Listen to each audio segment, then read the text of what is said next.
Getting feedback as a writer is as much about learning what feedback is good to listen to and what feedback you need to kind of just like disregard and let go, because we can be very sensitive about our writing. Robert, thank you so much for being here. Yeah, of course. Thanks for having me. Can you tell us a little bit about yourself, your full name, and a little bit about yourself? Yeah, my name's Rob Sperry Fromm. I'm a writer based in LA. Originally from Western Massachusetts. Grew up there. Went to college in Chicago. Came out to LA in 2015 and been kind of used to work as a music journalist. And now I'm writing novels and short stories and some spec features, and currently seeking publication for my debut novel. So All right, excellent. And do you have a full-time job as a writer, or are you freelance? I freelance, yeah. I freelance and kind of work odd jobs to make ends meet. Okay, excellent. And how long have you been here, you said? Since 2015, a little on and off. I moved away for a couple years there in 2018. But yeah, so about 10 years with some, give or take a couple. All right. I moved to California in 2002, Oh, wow. and I moved to LA in 2008. Wow, so you've been here a long time. Been here for a minute. Almost 20 years. I know. So what made you become a writer? I don't know that anything made me. I mean, I've just always written. Starting in high school, I always wanted to write. Wrote a lot in college, wrote a little bit for the college newspaper. And then I got an internship when I was in college working for this music criticism website called Brooklyn Vegan. So that's when I first started doing it professionally. And I don't know. Yeah, it's just always something that I wanted to do. I can't really remember a time as a thinking person where I didn't want to do it. So I've always liked to read since I was a little kid, all kinds of different things. Yeah, so. All right, excellent. And where do you get the ideas or the inspiration to write?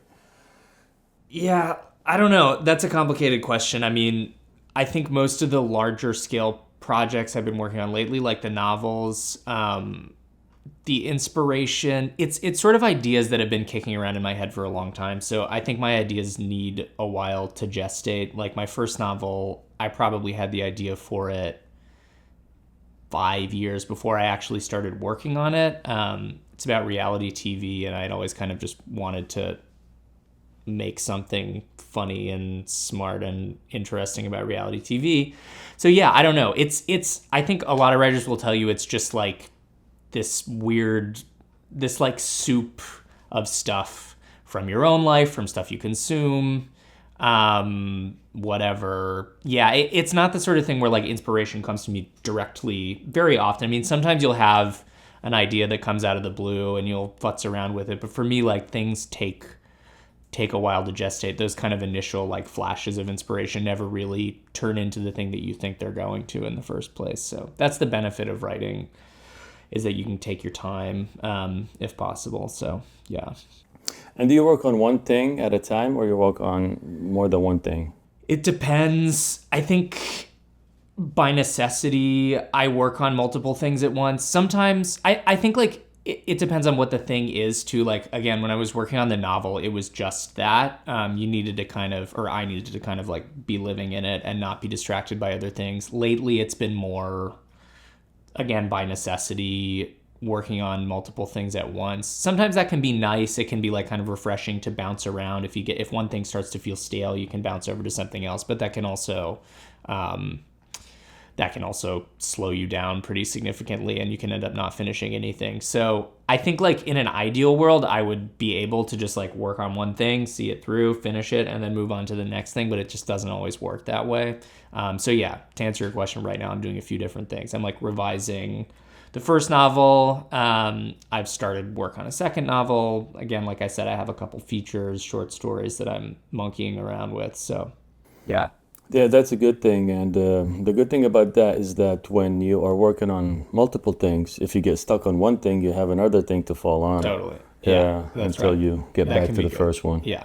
So, okay, so talking about the character and the way you write, now, whatever you write, does it have to have any relation to you? I mean, I am a writer. all of my work is personal on some level, and I always see things in it that are directly related to me, but I don't like writing about subjects. Like the sort of like surface level material is very rarely actually related to my life. It's more, I'm more comfortable writing about things like writing about reality TV, for example, that I'm only interested in from afar. Now the characters, the events, a lot of it ends up being a reflection of my experience. That's just how it works for me. But I think like if you were to read it knowing me, you wouldn't be like, oh, this is about Rob's life. It's more kind of subtext. Yeah, so that's the answer. All right. And how do you approach building the character or the characters? Yeah, building characters is the most important thing for me.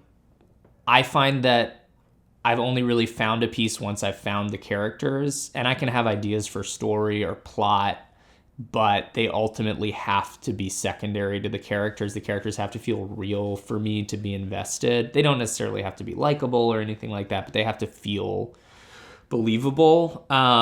So it takes me a lot. So like the early stages of writing is kind of all about finding the characters, and it's hard to explain how. It's not like I have a science for building them, into believable people. I think it's just like trying different approaches, writing them in different situations, maybe writing little biographies for them. I'll start out with an image basically of someone in my mind.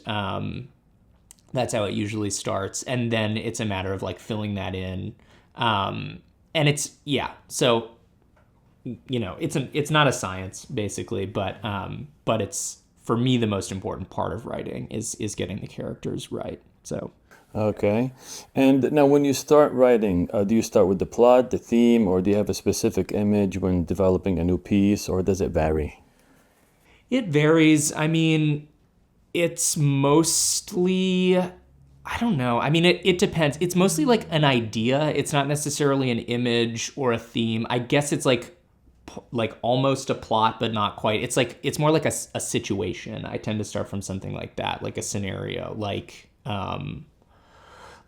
again, the novel that I keep talking about, which is called Chad, is about, I sort of thought, what if a reality TV star was recruited by the CIA?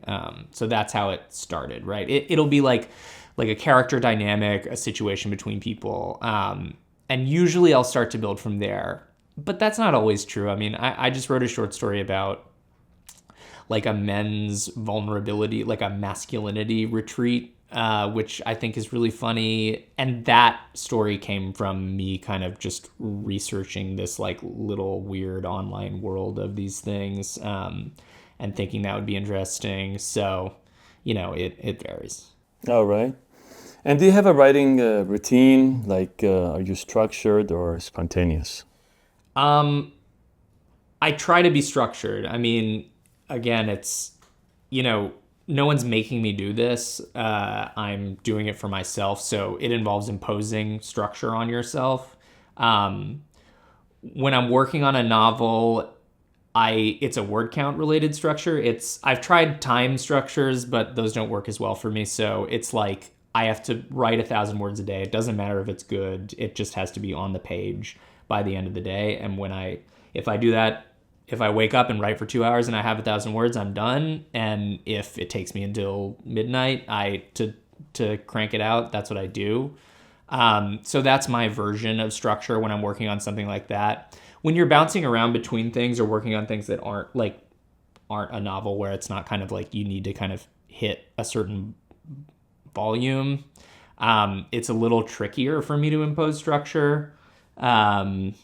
I do try to kind of like bifurcate my days in between creative work and more editorial or administrative kind of like life tasks that I need to do, whether I have actual paying work or just like need to be submitting short stories to journals or pitching to publications, querying agents, stuff like that, which is like, can be a grind. So I try to divide the day into like time for doing that and time for actually doing creative stuff. But yeah, I mean, I think I think you have to have structure. I don't know how else you do it. Yeah.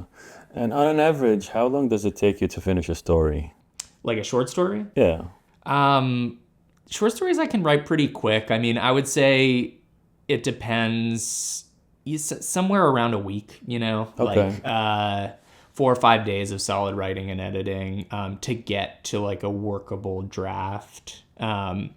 Short stories are the ones that like they tend to be more like what I said I don't do, which is where like I'll have an idea and I'll just kind of like try to get it out as quickly as possible or as efficiently as possible.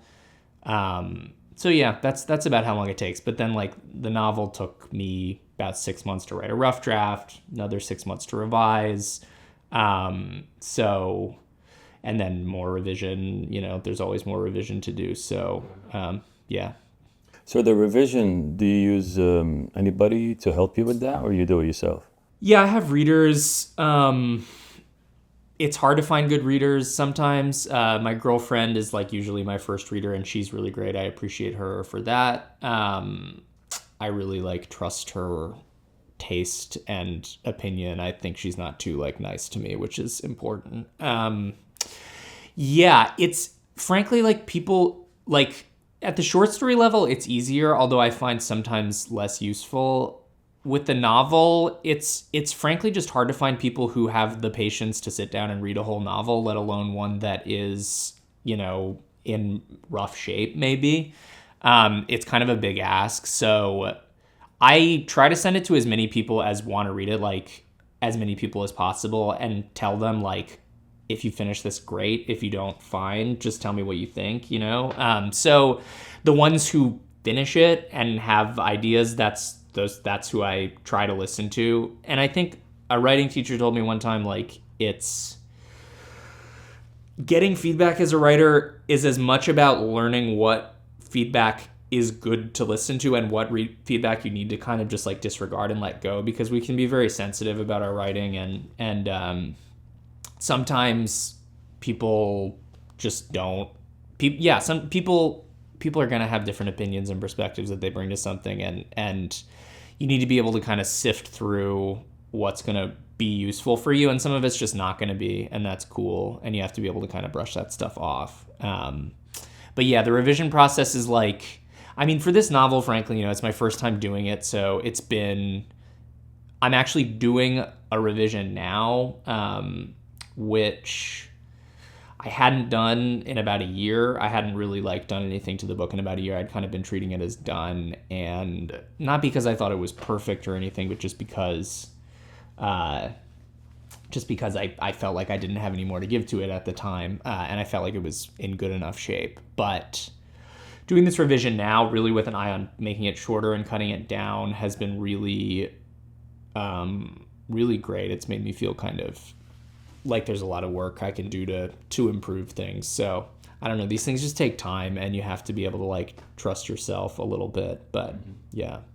All right. And talking about feedback, so what's a piece of feedback that changed the way you write? I mean, either from a mentor, reader, or a collaborator. Yeah, I don't know about change the way I write. Like I've gotten lots of good advice from people, and gotten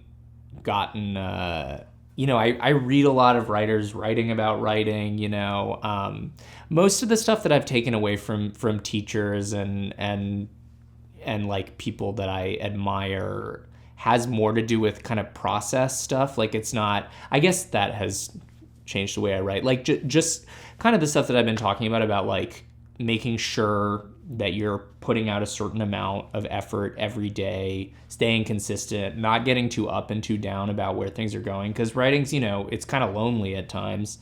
And it's just you and yourself and the page, and you have to kind of like push through all of the self-doubt and whatever. I mean, this is why I've taken the acting class, is actually it's been really good for just like staying present when I'm writing and not getting too in my head about like the higher order, like, is this good? Is this working? Like, it's more just like just being there and putting out what you can put out. So I don't know. I don't have a good like pithy anecdote about something that's like changed the way I write. It's more been about just kind of like honing it over the course of years. Yeah. Right. And they say, good writers are good readers. Is that true? I don't know. I don't know. Like, does it have anything to do with it? The more you read novels or you Right. watch I mean, movies. you have to read in order to write, I think. I don't know. I mean, that seems self-evident to me. I read a lot. I've always read a lot. You just have to. I don't think it matters. Someone actually, a friend of mine, gave me some advice that her teacher gave her, which was don't worry about reading the books that you think you're supposed to read. Just read the books that you want to read. I've over the past couple of years, I've read a lot of like contemporary fiction because I'm trying to get published and I'm trying to like get a feel for where my book might fit into the marketplace, and reading a lot of stuff that frankly I don't like, and it can like take the joy out of it. So I think reading, you have to enjoy reading, and you have to read as much as for pleasure as possible. And yeah. So, what's a common mistake? Like when you start the early drafts, what's a common mistake that you see a lot? I mean, for me, I'm pretty long-winded by nature, you might be able to tell.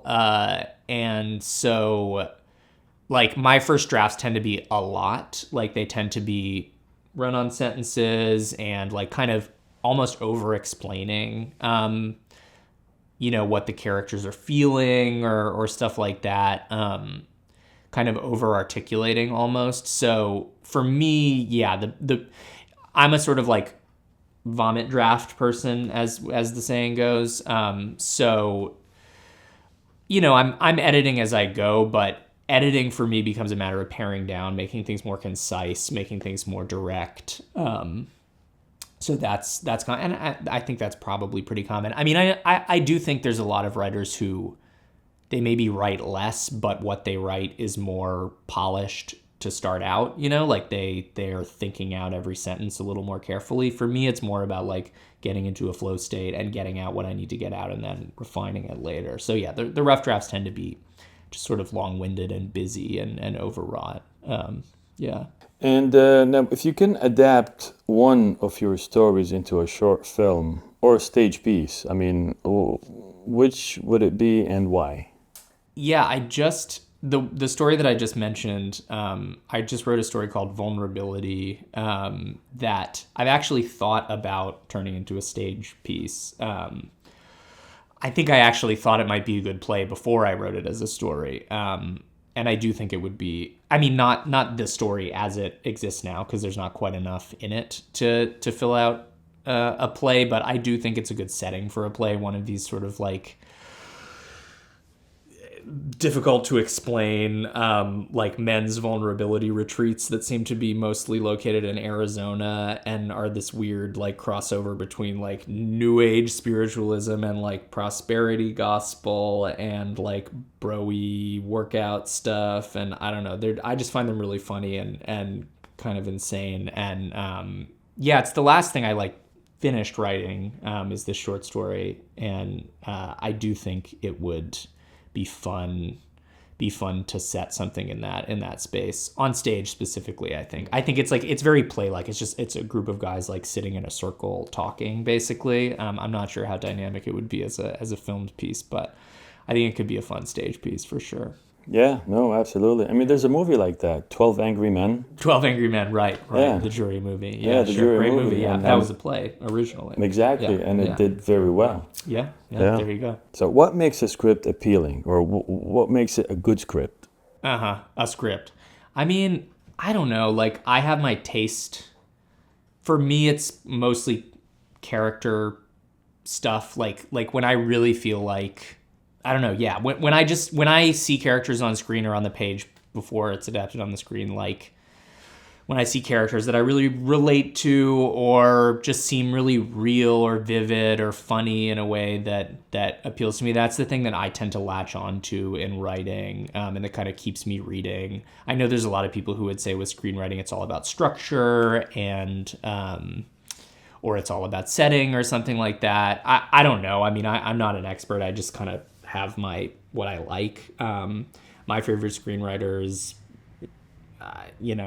Kenneth Lonergan, Tony Gilroy.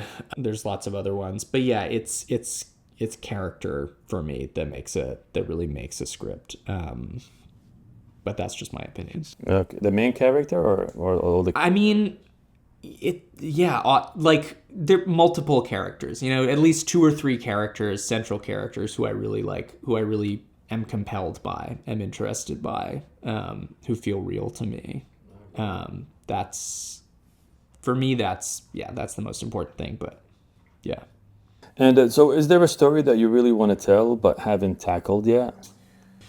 Yeah, I mean, there's lots. Like I say, there's always things bouncing around. I mean, I have this very ambitious idea for a novel that's kind of based on my family's history about, like I have my great grandfather and grandmother immigrated they were German Jews who fled Hitler, moved to the West Coast in the 30s, and my great grandfather started a wine distribution company and during Prohibition, and I don't know. I've always had this idea to write this like kind of crazy book set in the 30s in San Francisco about like Prohibition and the mob and Jewish immigrants and conspiracy theories, because I like conspiracy theories. And so yeah, but that would require a lot of research. I've always had this. That's one idea that I've always been like, someday I'll be ready to do that, but not now. That would be a good story. I think so. Yeah, very interesting. Yeah. Mm-hmm. Okay, so are you working on something right now, or do you have anything lined up? Like, what's next for you? Yeah, I mean, I'm finishing up this revision of my first novel, which I'm going to then be sending out to indie publishers and agents to try and get it published. And then I'd like to I've started working on a second novel, which, yeah, I haven't really had the space with other stuff to really dive into. But I'm planning to really kind of, as the year comes to a close here, get back kind of cranking on that once I've wrapped up the stuff I need to wrap up on the first one. And then always kind of working on little short stories and bits and pieces here and there. And yeah. Nice, excellent. And so what advice would you give to someone writing their first script or play? Yeah. Man, I don't know that I'm a good person to ask for that. I guess I would say, like, do it for the love of it, and don't do it because you think don't do it with an eye on getting it made or getting it published necessarily, especially if you're really just starting out. I think you need to find your own voice and your own perspective and kind of do it in a way that's a little more pure before... I think you can kind of kill your creativity if you're doing something with an eye on kind of the market, even though eventually that's something you need to consider. I mean, that's easy for me to say as someone who, is still trying to get my stuff published, but I do believe that. So yeah, that's my advice. All right. And what about outlining the story? Do you do that? It depends. I feel like my answer to all of these is just, it depends. Like with a novel, I sort of outline as I go, which is like not, I don't know, maybe not a very good way to do it, but because it's so big, it takes time I'll sort of start working my way into the story, working my way into the characters, and then things will sort of start to come into focus, and then I'll stop and I'll outline a bit, say like half the book, and then I'll write towards that, and then the ending, ideas for endings or third acts will start to occur to me, and then I'll take a break, outline that, revise, whatever. So it's kind of a piecemeal process for me. I've literally, like, I wish I was able to do this better. Like, I've really never been able to just like sit down, outline a whole thing, and then write to the outline before I do anything. It's more of a gradual process. I mean, I've done it with a couple features, but it doesn't, I don't know. It doesn't, yeah, I wish I was better at outlining is the short version. All right. And if you could collaborate with any director or actor, who would it be and why? My stock answer to this is my favorite director right now who directs stuff that he doesn't, like, who's not a writer-director, he's just a director, is Steven Soderbergh. So I've always loved his stuff, and that would be a real dream. Yeah. Something I've just been thinking about lately is like, I'm someone who reads, I read a lot, I listen to a lot of music, I watch a lot of movies, and I tend to gravitate towards older stuff. I don't, not to sound whatever, but I've been feeling lately like there's a lot of good new stuff that I've been into, and that's like a good feeling, and it can help you when you're a creative person feel like there's stuff that's coming out that you admire, rather than just like burrowing into your stuff in the past, which is what I tend to do and like what a lot of my friends tend to do. And I don't know. Yeah, it's just like a good feeling. I'm hoping that leads to some, inspiration or whatever. But yeah, I don't know. Being a writer is it can be hard sometimes, and I wouldn't necessarily recommend it to anyone, but it's all I want to do. So Yeah, someone told me that you don't become a writer, you don't become an actor. It's something that you love to do and you just do it. Right. Yeah, I think that's right. Yeah. And the acting stuff has been really nice for me. It's been a nice kind of like, it's a nice like, it's almost it's not the inverse, but it's like, it's a nice counterpoint to writing because you just have to be outside of yourself, and you have to like kind of lose your self-judgment and be present with yourself and other people. And it's just, I don't know why I started taking the class with Karen, but, well, I do. I just was curious about it, and a friend of mine had taken it and he recommended it. But it's been really helpful just for kind of all elements of my like creative life. And I'd recommend it to anybody who's curious about it. I heard about a friend who just started taking an acting class out of the blue, and I was like, yeah. Where can people find you if they want to get in touch with you? Yeah, so I'm on Substack. I publish somewhat infrequently, but going to start publishing more. I'm working on a piece about like contemporary horror films that I'm going to put up there probably if no paying publication wants it, which doesn't seem super likely. That is Thankful for Fails, the digit 4, the numeral 4, Thankful for Fails .substack.com. Yeah, if you Google me, you'll find my Substack. You'll find links to stuff that I've published. I've published a fair amount of music criticism over at brooklynvegan.com, my former employer. And yeah, I'm on X, unfortunately. At Leisure Syndrome is the handle if you want to follow me. I don't really tweet, but I suppose if I ever do publish something, I'll tweet about it there. So, and you can like DM me or whatever if that's your vibe.